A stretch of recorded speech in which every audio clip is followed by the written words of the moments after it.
Hello students, welcome to the class.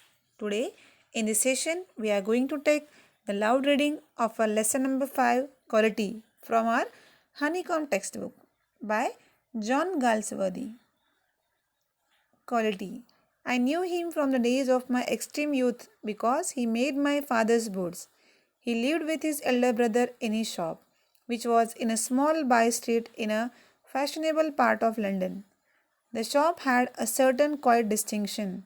There was no sign upon it other than the name of Gessler Brothers, and in the window a few pairs of boots. He made only what was ordered, and what he made never failed to fit. To make boots, such boots as he made, seemed to me then and still seems to me mysterious and wonderful.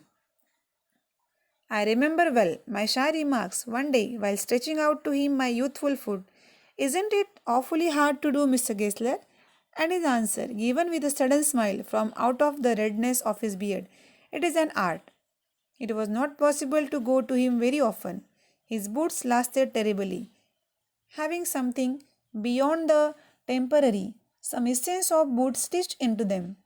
One went in, not as into most shops, but restfully, as one enters a church, and sitting on the single wooden chair waited, a guttural sound and the tip tap of his slippers beating the narrow wooden stairs, and he would stand before one without coat, a little bent in leather apron with sleeves turned back, blinking as if awakened from some dream of boots.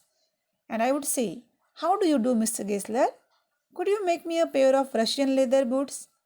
Without a word, he would leave me retiring whence he came or into the other portion of the shop, and I would continue to rest in the wooden chair, inhaling the incense of his trade.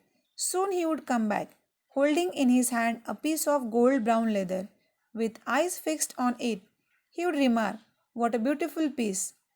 When I too had admired it, he would speak again, "When do you want them?" And I would answer, "Oh, as soon as you conveniently can." And he would say, "Tomorrow fortnight." Or if he were his elder brother, "I will ask my brother." Then I would murmur, "Thank you. Good morning, Mr. Gessler." "Good morning," he would reply, still looking at the leather in his hand. And as I moved to the door, I would hear the tip tap of his slippers going up the stairs to his dream of boots. I cannot forget that day on which I had occasion to say to him, "Mr. Gessler, that last pair of boots creaked, you know." He looked at me for a time without replying, as if expecting me to withdraw or qualify the statement, then said, "It shouldn't have creaked." "It did, I'm afraid." "You got them wet before they found themselves." "I don't think so." At that he lowered his eyes as if hunting for memory of those boots and felt sorry I had mentioned this grave thing. "Send them back," he said. "I will look at them. Some boots," he continued slowly, "are bad from birth. If I can do nothing with them, I take them off your bill." Once, once only, I went absent-mindedly into his shop in a pair of boots bought in an emergency at some large firm. He took my order without showing me any leather, and I could feel his eyes penetrating the inferior covering of my foot. At last he said, "Those are not my boots." The tone was not one of anger, nor of sorrow, not even of contempt, but there was in it something quiet that froze the blood. He put his hand down and pressed a finger on the place where the left boot was not quite comfortable. "It hurts you there. Those big firms have no self respect." And then, as if something had given way within him, he spoke long and bitterly. It was the only time I ever heard him discuss the conditions and hardships of his trade. They get it all. They get it by advertisement, not by work. They take it away from us, who love our boots. It comes to this presently. I have no work. Every year it gets less. You'll see. And looking at his lined face, I saw things I had never noticed before. Bitter things and bitter struggle, and what a lot of grey hairs there seemed suddenly in his red beard. As best I could, I explained the circumstances of those ill omened boots, but his face and voice made so deep an impression that during the next few minutes I ordered many pairs. They lasted longer than ever, and I was not able to go to him for nearly 2 years. It was many months before my next visit to his shop. This time it appeared to be his elder brother, handling a piece of leather. Well, Mr. Geisler, I said, how are you? He came close and peered at me. I am pretty well, he said slowly, but my elder brother is dead. And I saw that it was indeed himself, but how aged and wan. And never before I had heard him mention his brother. Much shocked, I murmured, oh, I'm sorry. Yes, he answered, he was a good man. He made a good boot. But he is dead. And he touched the top of his head, where the hair had suddenly gone, as thin as it had been on that of his poor brother, to indicate, I suppose, the cause of his death. Do you want any boots? And he held up the leather in his hand. It is a beautiful piece. I ordered several pairs. It was very long before they came, but they were better than ever. One simply could not wear them out.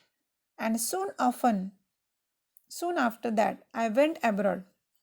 It was over a year before I was again in London, and the first shop I went to was my old friend's. I had left a man of 60. I came back to one of 75, pinched and warm, who genuinely this time did not at first know me.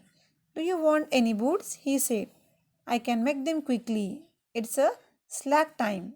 I answered, please, please, I want boots all around, every kind. I had given those boots up when one evening they came. One by one I tried them on, in shape and fit, in finish and quality of leather. They were the best he had ever made. I flew downstairs, wrote a check, and posted it at once with my own hand. A week later, passing the little street, I thought I would go in and tell him how splendidly the new boots fitted. But when I came to where his shop had been, his name was gone. I went in very much disturbed in the shop. There was a young man with an English face. Mr. Geisler in? I said. No, sir, he said. No, but we can attend to anything with pleasure. We have taken the shop over. Yes, yes, I said. But, Mr. Geisler? Oh, he answered. Dead. Dead?